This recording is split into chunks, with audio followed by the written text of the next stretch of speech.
The idea of complementary learning, the idea that what we learn in school can be augmented or enhanced by things we do out of school, has been around since the 60s. The power of technology is that it makes that dream a reality. We can now actually connect the different sites, the different contexts in which kids learn, whether it's a school classroom, a museum floor, or a library desk.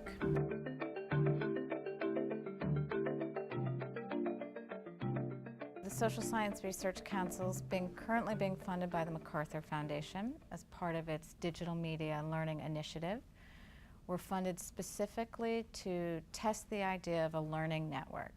A learning network is an effort to bring youth-serving institutions, libraries, museums, after-school programs, schools, together to help shape learning activities for youth that are both physical and virtual. So the Mobile Learning Institute came to us in the spring of 2009. They'd heard a little bit about the Learning Network, and they asked us if we were interested, some of our partners were interested in working with them to establish a summer camp program.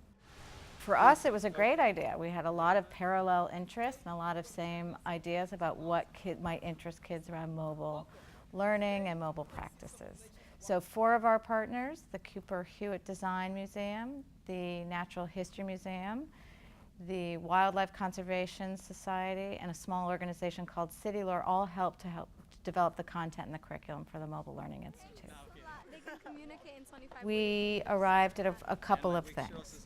Important to all the institutions was the idea of city as learning context, local neighborhood as learning context. Also very important was the idea of mobile practices, geolocative skills, and geoliteracy.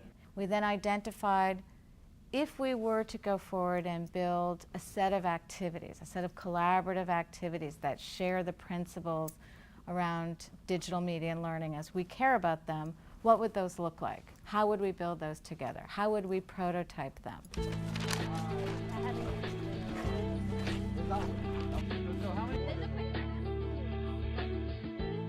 In the Mobile Guides Summer Camp, the students created these interactive guides using the Bronx Zoo. The students were broken into teams of about 4 or 5. And what they did is, in collaborating together and working together, they decided on a theme. And based on that, they did their research. And what they did is they used the Nokia device to take pictures and such to build out this interactive tour. Okay, so who's next? What the closest thing? Yeah, we're going to the Baboon Reserve. We could put video in the virtual map. We could put text, pictures, describe what we saw. Thank you. You've been a lot of help. Oh, I'm glad. You get a better understanding from your point of view instead of trying to figure it out from another person's point of view. So it's more of a hands-on thing. Like you're right there in the moment. You're the one doing it. You're the one taking the pictures. You're the one doing the research. Everything's up to you. The only reason they would train them in any way.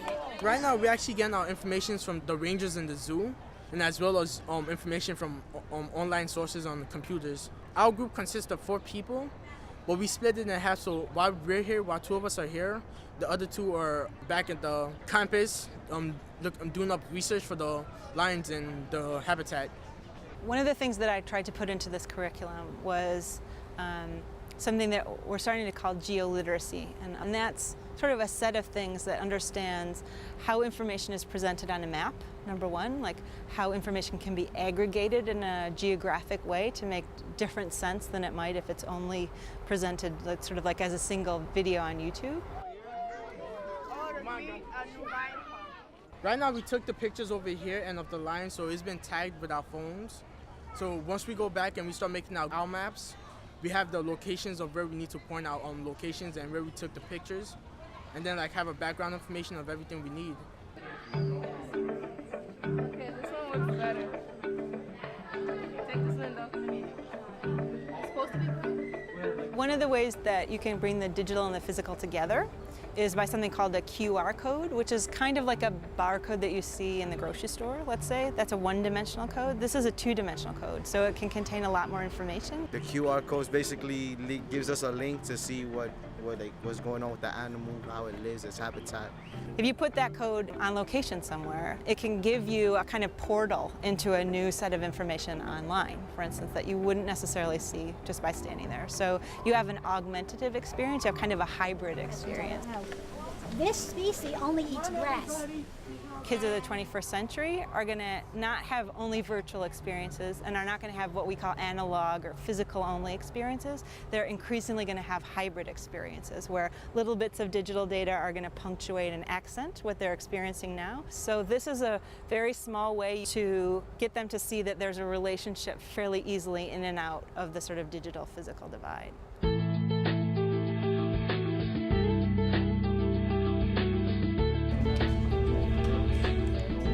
So day 3 was full throttle production. We had a team that was building out the mind maps. We had a team that was editing video and getting it ready and exported so it can be uploaded into their map. There was a team taking the images and the pictures that they took and getting them into the map as well. Okay, so right now we're editing the soundtracks for our movie. So right now we're kind of cutting and combining pieces of the soundtracks to make it sound as though everything's combined as one. We're gonna upload the video to YouTube and embed it from there and add it to our mind maps. If somebody wants to go to the zoo, you look for carnivores, our subject, and then you click on it. It's like a tour and it shows where you are. You see pictures and information and videos of the animals and what they're doing. And we're really pleased to be partnering with the Mobile Learning Institute for the 2nd year in a row. This is a great project that provides our students with a lot of experience and exposure to technology, which is one of the areas that we're trying to address through the STEP program. We're live in the Bronx Zoo, Vanessa. The Bronx Zoo loved the experience. For them, they saw firsthand how accessible technology was for youth. And more importantly, it showed them the pathway forward, how they could their own learning programs through the use of mobile media in ways they had never even imagined.